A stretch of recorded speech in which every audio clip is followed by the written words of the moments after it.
Vous écoutez Pensée en couleurs, le podcast qui propose de remettre de l'esprit critique au quotidien pour sortir du mode noir ou blanc et explorer une palette colorée de nuances, pour reprendre le contrôle de vos pensées et actions et pour recréer des liens et du dialogue.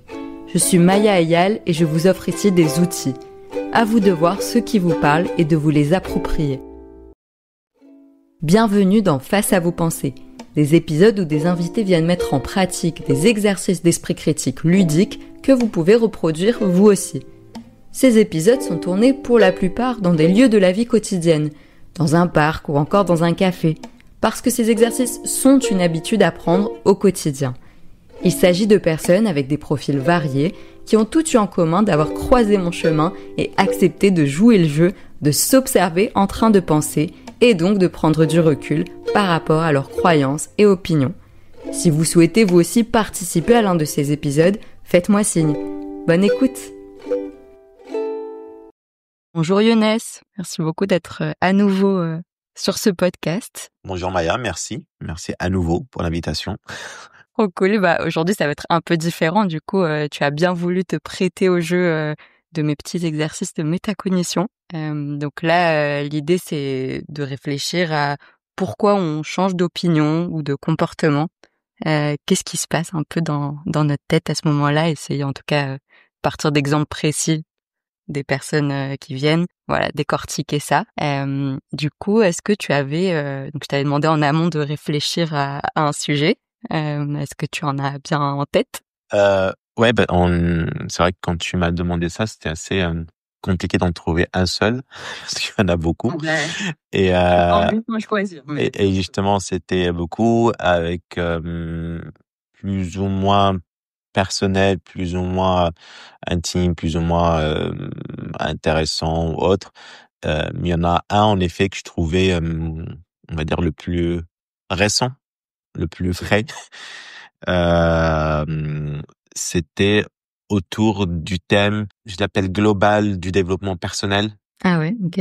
Et plus spécifiquement sur le sujet des personnalités, de tout ce déterminisme qui accompagne souvent la démarche du développement personnel. Parce que c'est un sujet, je trouve, qui devient de plus en plus professionnel. Et du coup, il touche maintenant nos entreprises, etc. Et du coup, c'est un sujet qui est aussi un peu, euh, on assume plus facilement en parler et du coup, il se diffuse encore plus comparé à potentiellement d'autres sujets qui vont l'être un peu moins. En revanche, ouais, c'est un sujet sur lequel j'ai eu pas mal d'évolution, en tout cas dans ma façon de le recevoir, de le traiter, de le diffuser, etc. Et donc c'est un bon exemple. C'est un bon exemple. Trop bien. Et est-ce que tu veux bien commencer par nous dire du coup quelle était ta position initiale sur ce sujet, donc avant d'avoir changé? Ma position initiale, j'ai déjà découvert ça un peu quand j'étais étudiant. Mes premiers, parce que j'ai eu un peu d'intérêt pour des sujets sociaux, psychologiques, etc.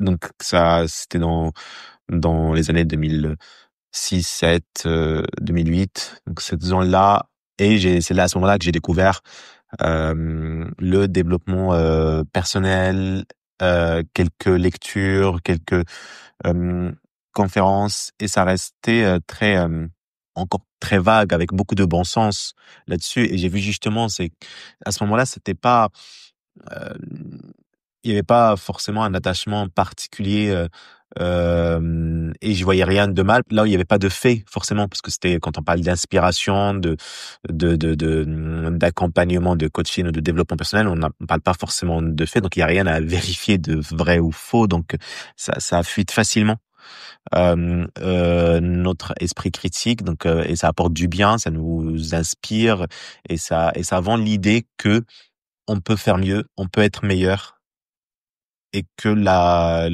recette, elle est plus facile que ce qu'on croit pour se développer ou devenir meilleur sur tel ou tel aspect de sa vie pro ou perso. Donc ça s'est développé un petit peu comme ça. Et après, quand j'ai commencé à travailler, euh, j'ai ça dans les années, on va dire, que j'ai découvert un peu le coaching. Donc c'était en 2012, 2013. Et mais toujours rien à dire sur le fond, l'approche, beaucoup de choses positives, mais de plus en plus cette idée-là que qui commence un peu à me gêner, mais en même temps elle était intéressante, que tout est possible et que justement via ces tests de personnalité, etc., que nos comportements, notre façon d'être, de faire, etc., vient d'une personnalité qu'on peut identifier.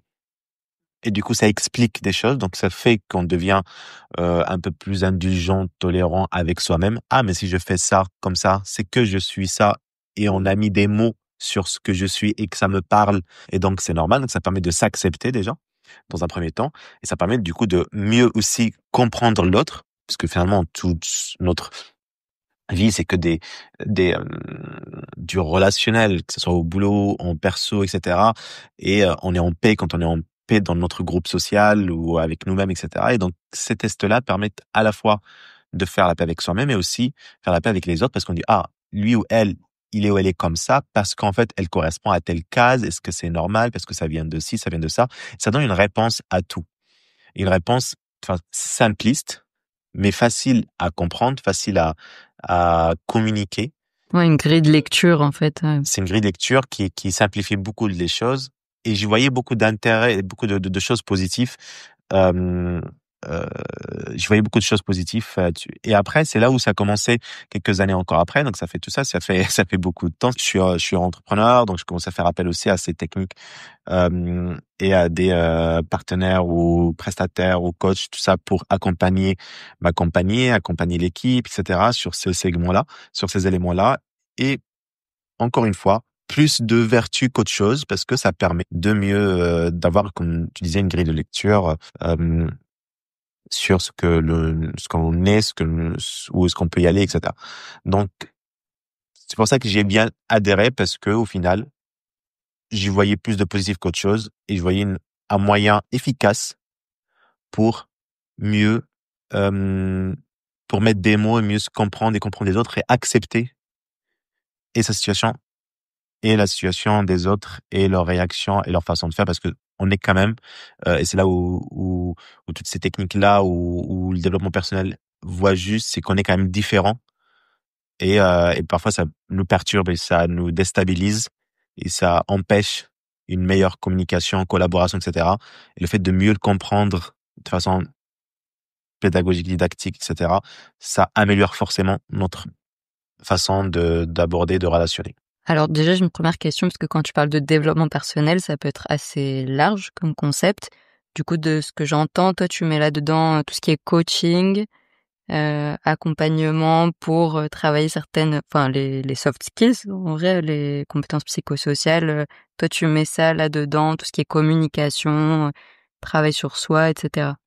Oui, ça, je mets ça sur l'axe, c'est de principalement en effet la communication au sens large avec l'autre, la compréhension de l'autre, et à titre plus individuel, c'est de l'idée de progresser, s'améliorer, et cette idée-là globale de comment devenir meilleur, quoi, à titre individuel et à titre euh, collectif relationnel, comment développer des soft skills, comme tu dis, via du coaching pour mieux communiquer, pour se faire comprendre, gagner en confiance, en estime de soi, mieux collaborer, comment faire des retours, etc. Donc jusque-là, tout ce que je dis là semble très positif, et j'y crois aussi.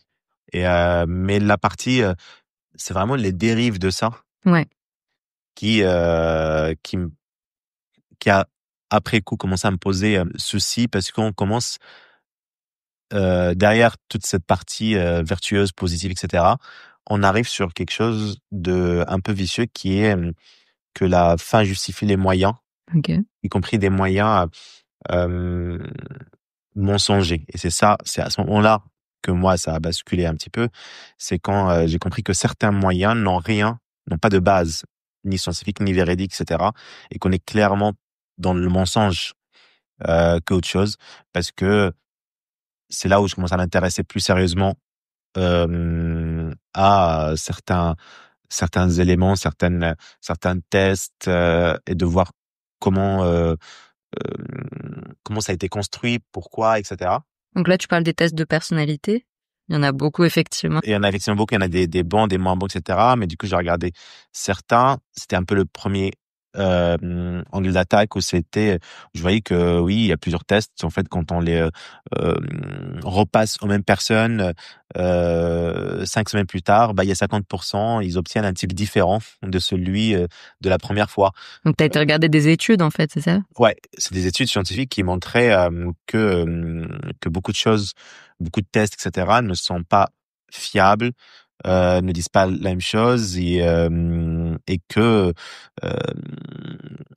que même il y a pas parfois il y a même pas de scientifique derrière tout ça. Parfois c'est des non professionnels qui ont évoqué quelque chose et que j'ai découvert qu'il y a beaucoup de marketing autour sur une base qui est saine. Encore une fois, je trouve que la démarche et la finalité étaient bonnes, mais pour moi, je pense que c'est en tout cas ce qui m'a fait basculer dans ma croyance, c'est et que jusque-là, je crois toujours que la finalité elle est bonne, mais je suis pas d'accord avec le moyen pour y arriver.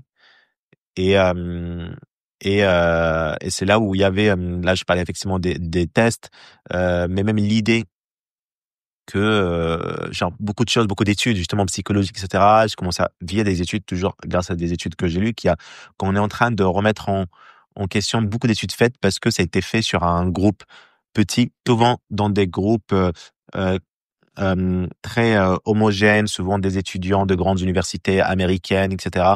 Du coup, c'est pas du tout représentatif de ce que peut vivre dans d'autres personnes, dans d'autres milieux, dans d'autres pays, d'autres cultures, et qu'il y a beaucoup d'études qui ont été construites, faites et qui ont été des fondements pour des théories entières, complètes sur justement qui alimentent un peu le développement personnel et qu'au final,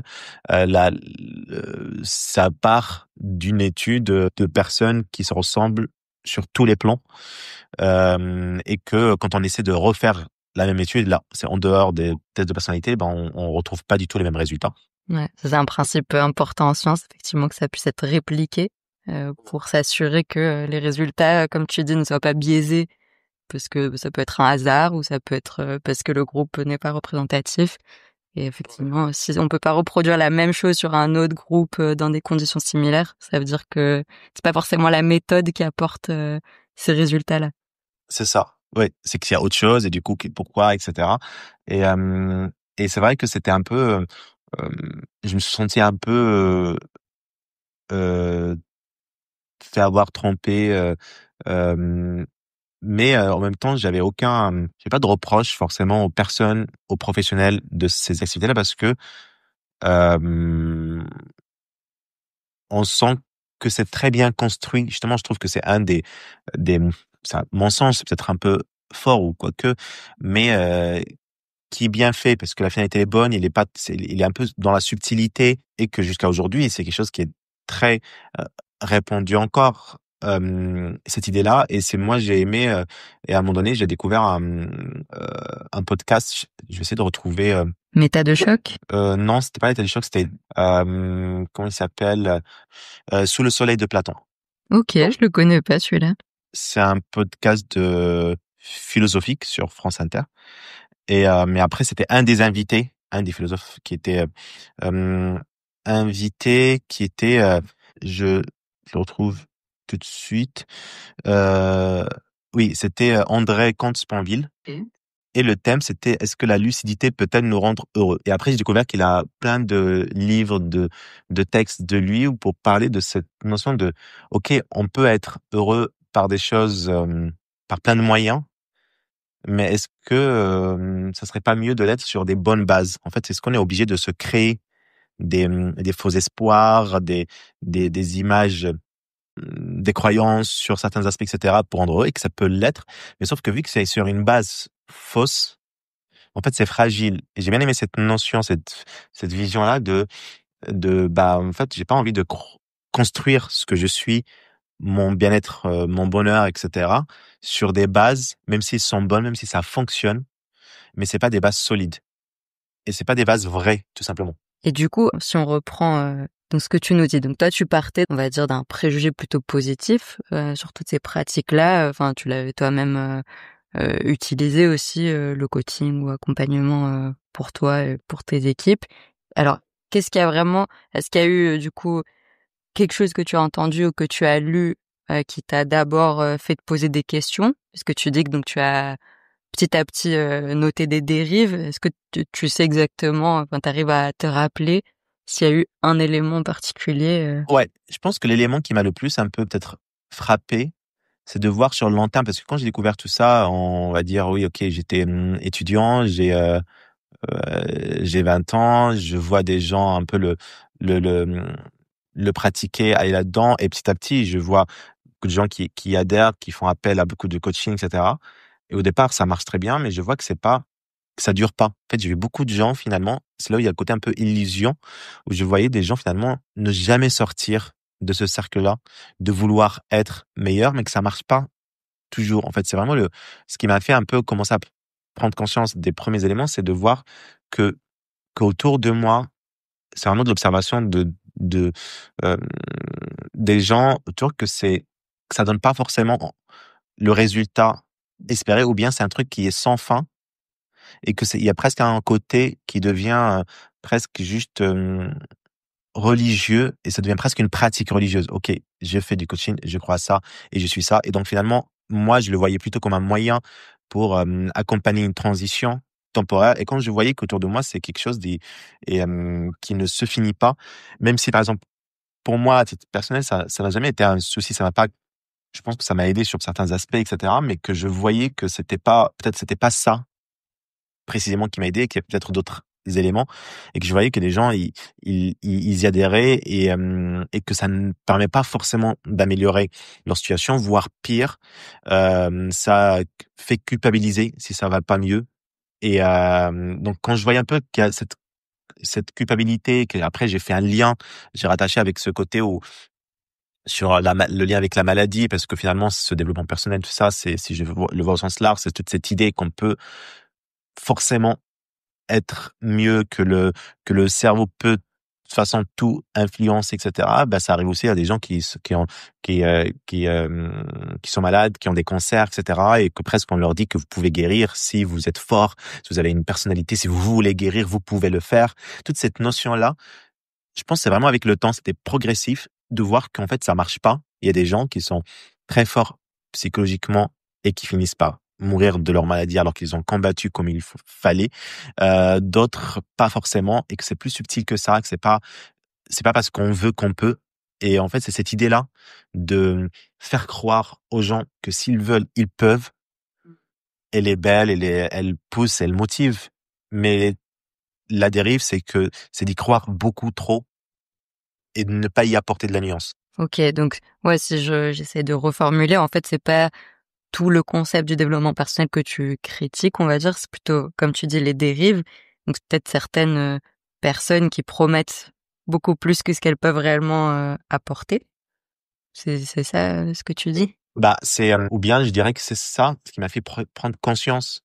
En fait, c'est ces dérives-là qui m'a fait un peu questionner la pratique. Et c'est là où quand j'ai commencé à regarder les fondements de la pratique, dire OK, mais ça veut dire quoi psychologie positive, ça veut dire quoi ça veut dire que ça, et je découvre qu'en fait il y a beaucoup de flou dedans. Et du coup je me rends compte que OK, mais en fait ce segment il est basé sur il est fondé sur des bases qui sont pas toutes hyper fiables, vraies, construites, vérifiées, répétées, etc. C'est vraiment un démarche des deux. C'est qu'en fait, c'est ces dérives-là qui me gênaient, parce que c'est vraiment la dérive qui gêne, parce que finalement, ces fondements-là, euh, ils servaient une finalité qui avait pas de danger en soi, mais moi, je crois beaucoup, justement, que souvent, quand il y a des dérives, c'est que la base, il y a quelque chose qui cloche dans la base elle-même, quoi. Et donc, quand j'ai vu, effectivement, qu'il y a potentiellement ces dérives et en faire aussi beaucoup de business là-dessus, le marketing de coaching, c'est-à-dire ne serait-ce que les tests de personnalité, ça marchait à 2 milliards de dollars par an. Donc et ne cesse d'augmenter et qui est accessible à tout le monde. Tout le monde, on a une flopée de nouveaux coachs chaque moi chaque année qui naissent de partout et du coup sans contrôle vraiment de cette profession alors qu'elle qu'elle est au plus près, qu'elle intervient au plus intime des gens et ça peut avoir des impacts forts, mais c'est quelque chose de assez ouvert à tous, un peu trop accessible. Et du coup, c'est ce qui fait qu'il y a ces dérives-là. Du coup, les gens ne l'utilisent pas juste comme un outil, mais presque, ils sont eux-mêmes mal formés, ces accompagnateurs, etc. Et du coup, ils accompagnent mal. Et du coup, on fait diffuser une certaine idée que, justement, je trouve que la dérive absolue, c'est de croire qu'on peut guérir d'un cancer juste parce qu'on le veut, quoi. Et donc ça, c'est l'extrême. Alors au départ, c'était OK, je veux gérer bien mes négociations salariales. Donc ça, à la limite, c'est pas grave si tu l'as mal fait. Mais à un moment donné, il y a on tombe dans la dérive sanitaire, la dérive sectaire, etc. Et donc en fait, c'est vraiment cette évolution-là ou ces dérives-là qui sont beaucoup d'un coup développées grâce aussi aux réseaux sociaux, Internet, etc.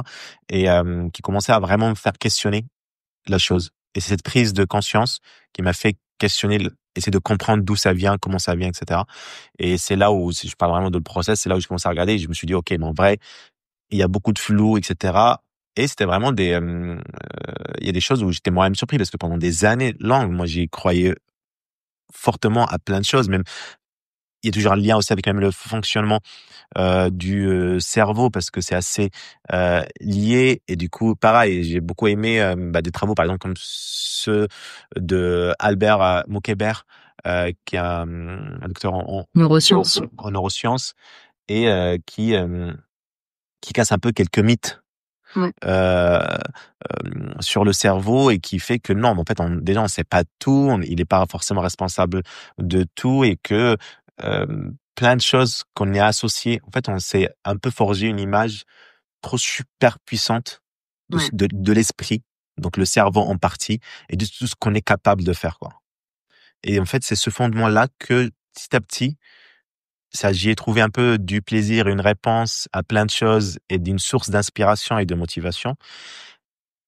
Et les dérives qu'on fait questionner et quand on creuse, c'est là où on trouve qu'il y a plein de choses qui sont pas si vraies. Donc effectivement, je parlais de tous ces tests, mais tu parles même du cerveau, du coup comment il fonctionne et tout ce qu'on y associe comme capacité, comme les fameux mythes. Oui, on n'utilise que 4, 5 ou 10% de notre cerveau, alors qu'en vrai on utilise 100% de son cerveau et qu'il y a que des mythes là-dessus, ou bien le cerveau droit, le cerveau gauche, ce qui explique que on est plus créatif, on est plus rationnel, alors que tout ça c'est faux et on y croit à fond. Mais ça c'est des thèses, tous les neuromythes alimentent beaucoup les coachs, le développement personnel, ils s'appuient sur beaucoup de ces mythes-là. Alors ce sont que des mythes et nous-mêmes on ne sait pas, on explore encore et c'est là où j'ai découvert tout ce truc-là et je me suis senti un peu OK, mais en fait il faut apporter un peu de la nuance dedans et que c'est pas forcément vrai. Du coup, je rejette pas tout. Je trouve que c'est toujours un bon outil pédagogique, le développement personnel ou ces tests-là. Mais il faut que on le présente tel quel. OK, on va faire un test de personnalité. En fait, c'est pas une vérité. C'est juste un moyen de pousser à réfléchir, à répondre à des questions pour qu'on se pose pas d'habitude, qui nous permet de voir, ah, mais à la même question, deux personnes différentes répondent différemment. Ça ne dit rien à vos personnalités, mais ça montre qu'on peut voir différemment la même chose et ça je trouve qu'il y a un intérêt là-dedans. Le considérer comme des vérités et dire ah mais moi je suis XY, moi je suis ENTP numéro 505 machin. C'est des beaux noms. Oui, il y a il y a soit des codes, soit des lettres comme quoi on veut trop réduire et mettre tout le monde dans des cases et après quand on découvre que non mais finalement je suis pas exactement comme ci comme ça, on essaie d'y répondre. C'est un peu comme la théorie de la Terre plate. On fait un truc modèle simpliste et du coup tout le monde y croit. Après on commence à voir oui mais il y a des petits choses qui marchent pas très bien et du coup les concepteurs des terres plates ils mettent des modèles ah oui mais parce que en fait la lumière elle vient comme ci mais comme ça. Et même pour les tests de personnalité je trouve que ils rentrent dans le même délire. On le voit, ils construisent d'autres vérités alternatives. Oui mais en fait quand t'es ce trait là mais le matin quand tu te réveilles tu peux être sur ça quand t'es stressé mais tu peux basculer sur un autre trait de personnalité. Et ça, c'est que des choses qu'on rajoute, qu'on crée, beaucoup de créativité et d'imagination pour répondre aux petits éléments, alors qu'en soi, il y a rien de vrai dans tout ça.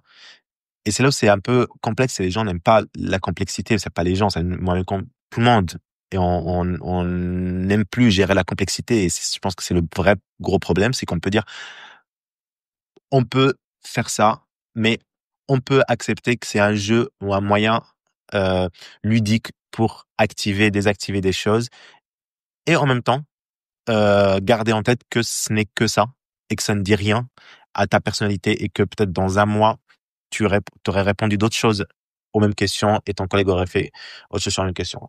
Je renvoie parce qu'on a fait un épisode avec une psychologue sociale, Séverine Falkovitch, où justement on parle des étiquettes, de ce besoin de faire entrer des gens dans des cases, comme tu dis, et des dérives que ça peut entraîner. Donc elle explique ça très bien.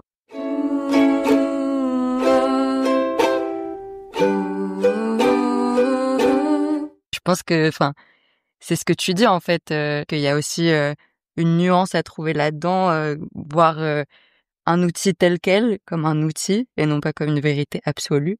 Enfin, je sais pas ce que t'en penses, mais j'ai l'impression que pour moi, le vrai problème, c'est à partir du moment où tu rentres justement dans un mode dogmatique, en fait, où tu penses que quelque chose n'est plus questionnable, que ça détermine tout, ce que tu es, ce que tu vas faire, etc. Donc, c'est peut-être cette distance-là, ouais, qu'il y a à trouver avec tous les outils en général, en fait, parce que ça peut peut-être aider, enfin, tu vois, sur des choses spécifiques.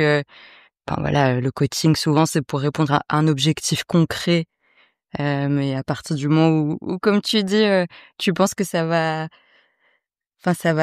guider toute ta vie et dire tout ce que tu dois faire, etc. C'est peut-être là, effectivement, la C'est le dérive. côté, comme tu dis, le côté déterministe dans la façon de faire, et aussi dans l'être conscient Ouais. de ce qu'on fait. Quand on a des outils, quand on utilise des moyens, être conscient que c'est un outil, un moyen.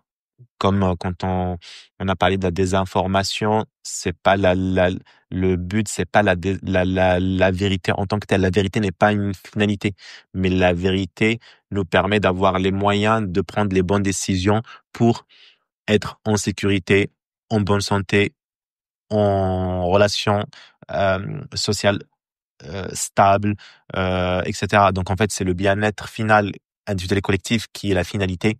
Et, euh, mais pour le faire, on a besoin de plein de choses intermédiaires, et c'est ces choses-là qui sont des moyens.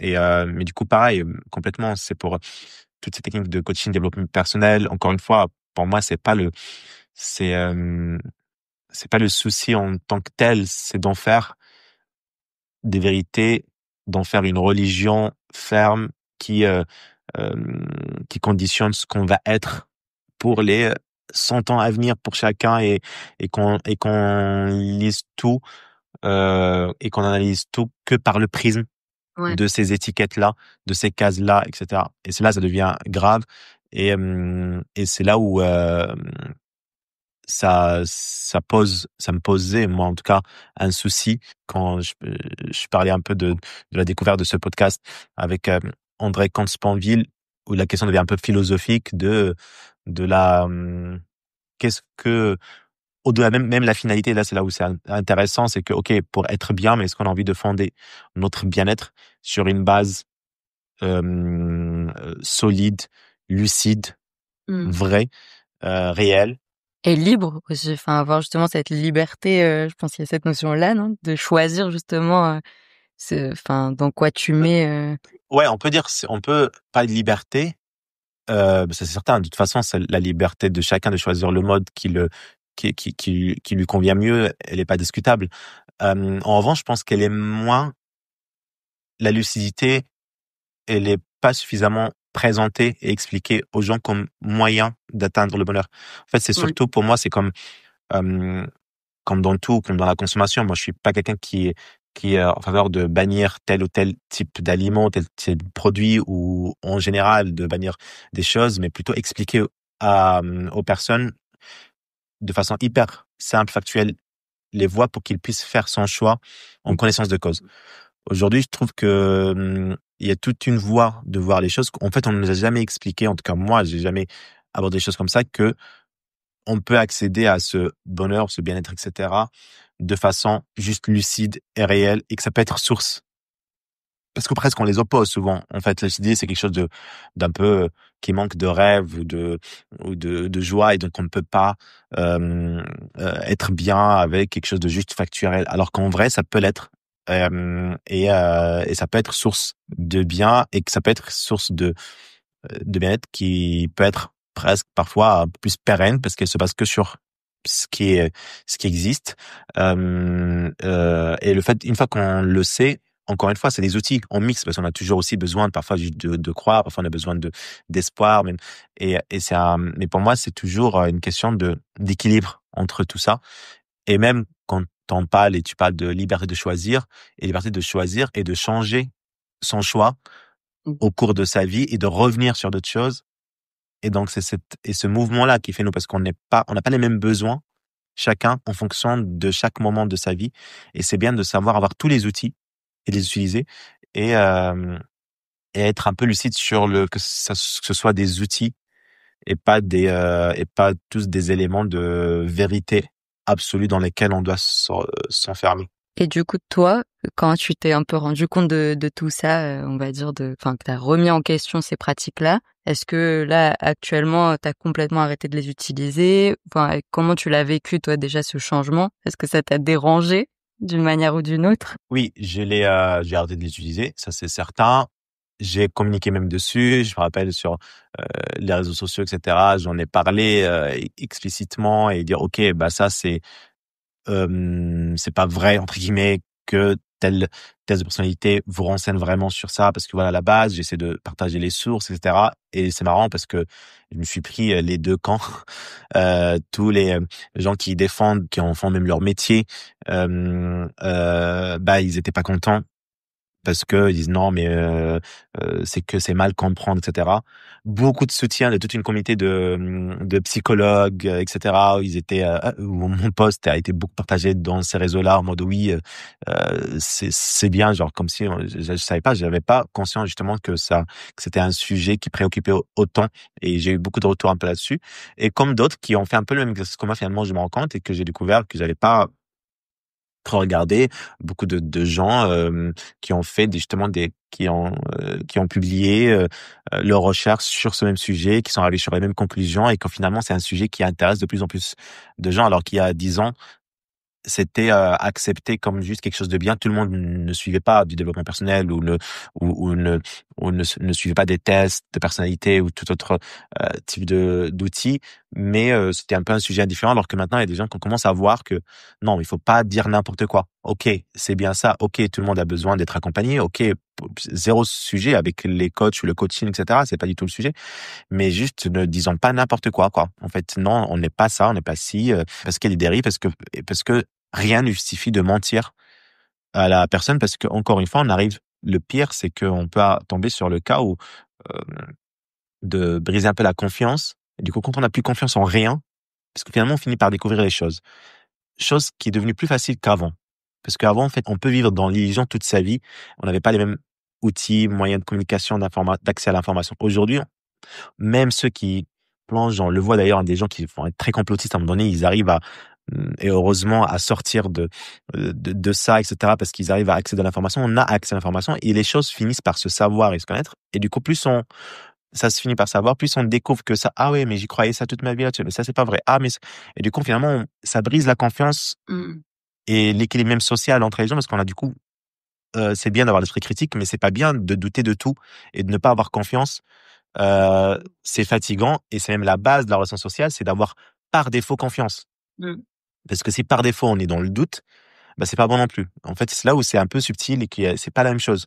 Donc en fait, si on veut vivre bien, il faut se sentir en confiance avec les autres composantes de notre société, que ce soit politique, praticien, médecin, prof, conjoint, etc. Donc, et si la confiance est brisée parce que des gens utilisent mal les choses, et parce qu'ils se permettent des libertés, des dérives, bah en fait non, en fait on est en train de briser quelque chose de beaucoup plus solide. Donc non, moi personnellement du coup j'utilise plus ça, mais je reste toujours sur cette nuance que pas de souci sur l'accompagnement, sur le coaching, etc. Mais juste n'utilisons pas des choses qui n'existent pas, pas besoin de ça, sauf si on nomme les choses avec ce qu'ils sont vraiment. Ok, ça c'est un outil, ça c'est machin. Et j'essaie de plus en plus de le communiquer autour de moi, alors qu'au départ j'étais plutôt quelqu'un qui défendait beaucoup. ces pratiques-là, je les poussais. Je me rappelle de plein de repas d'amis, de famille où j'étais vraiment hyper partisan de ouais, mais ça c'est bien, mais toi tu dois être toi tu dois être telle lettre. Je sais, c'est bien, mais c'est pour ça que t'es comme ci ou comme ça.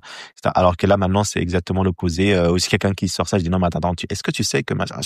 Et donc je prends un peu la position inverse, opposée. Et je suis assez à l'aise avec ça. Et c'est vrai que j'ai changé complètement de position là-dessus. Et Mais ça a été quand même approuvé aussi, comme tu dis, par d'autres personnes. Peut-être que tu as été conforté dans ce changement-là. Enfin, tu as eu des retours de beaucoup de personnes qui étaient d'accord avec toi aussi là-dessus. ouais, j'ai vu qu'il y avait. Je pense que ouais, j'étais pas. Je pense qu'il y avait plusieurs personnes. J'étais pas précurseur, on va dire, dans la découverte de ça. Et c'est que je me suis rendu compte que qu'il y avait beaucoup de choses qui ont été dites ces dernières années pour un peu contrer. Il y en a encore des choses, mais et du coup ça réconforte que mais en soi en vrai j'avais pas forcément s'il y avait personne qui est d'accord avec ma position, je pense que ça aurait pas changé beaucoup de choses du moment que moi j'ai découvert les choses et que j'ai vu et que j'avais développé une conviction, ok, et surtout quand c'est une conviction qui a été le suite à un travail de recherche, d'analyse. Ouais. Bah du coup je suis plus à l'aise avec parce que ma conviction initiale qui était aussi une conviction, je pense que c'était bien, c'était plutôt basé que sur du ressenti. Ok, c'est cool, ça a l'air logique, c'est bien, ça fait du bien, ça fait du bien. Donc je l'ai accepté sans la remettre, sans creuser beaucoup parce que ça.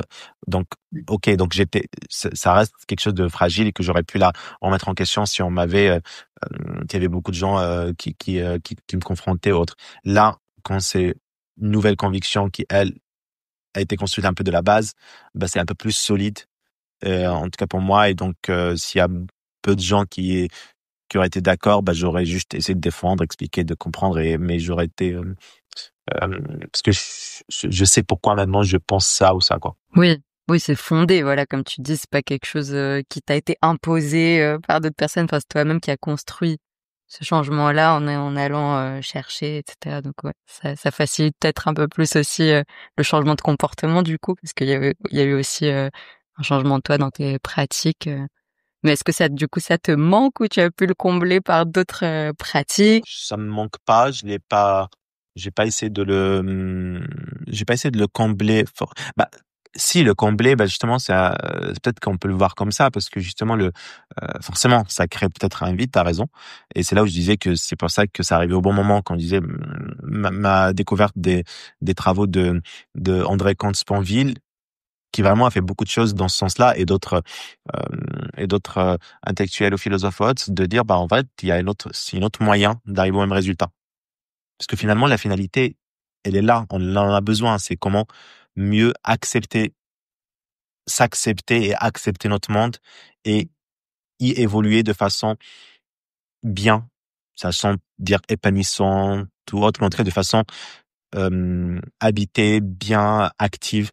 Et du coup, bah finalement, il fallait d'autres moyens, et c'est là où je suis tombé sur ça et que j'ai découvert beaucoup plus ça me correspond déjà moi plus, et ça venait vraiment comme une réponse à ça, c'est que finalement, on peut se baser sur des choses beaucoup plus lucides et beaucoup plus réelles, et que notre cerveau, il est que comme ça ou comme ça, et c'est ok, et on peut avec tout ça être très bien. Il y a qu'il n'y a pas besoin d'aller sur ça pour se sentir forcément bien, ou pour se développer tout court. Parce que quand je parle de développement personnel, je parle derrière, c'est que je vise vraiment les pratiques un peu marketées autour de ça, avec toutes les dérives. Mais si on parle juste dans le sens propre du terme et premier du terme, bah oui, c'est nécessaire de se développer, Se etc. développer, c'est On normal. cherche à se développer, donc c'est sur ça j'y tiens toujours, etc. Mais c'est juste en utilisant d'autres moyens ou d'autres méthodes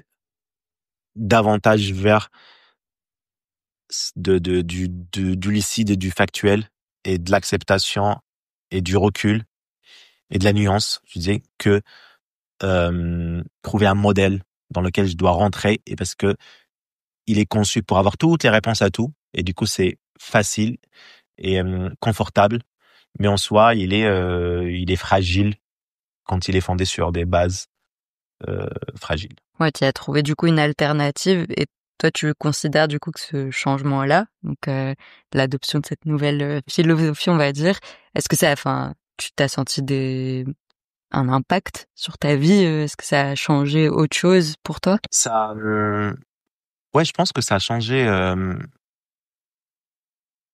En soi, c'est un peu comme j'aime bien.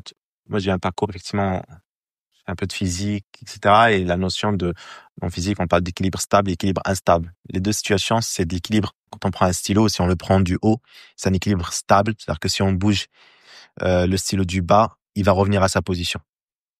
Et alors que l'équilibre instable, quand tu prends par exemple un stylo mais tu le tiens du bas, il est stable, mais si tu le touches en haut, il tombe, il perd son équilibre.